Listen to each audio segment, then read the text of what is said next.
All right, so I insulated my garage the best of my ability and it worked.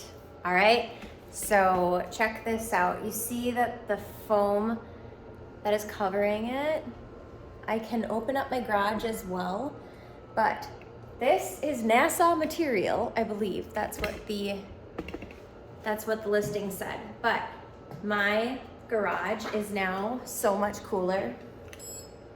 All right, so I have 88 degrees here. I don't know if you can see that, 88. And then if I were to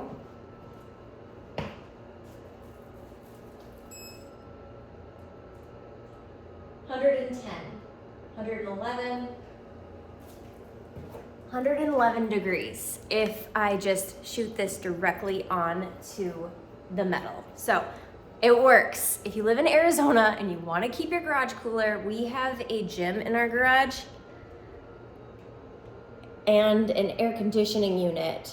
However, we needed, because all of the air would just escape when we didn't have this insulated. So now that it's insulated, it keeps it a lot cooler. And even when that's not on, it makes it cooler. So if you don't have a garage AC unit, obviously, and you just want to overall make it so stuff doesn't get so hot in your garage, this is gonna help. I did it by myself.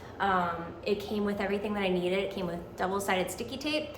It came with the foam. All I did was measure the width and the height, and I ordered the right package for myself, and then everything else was super easy.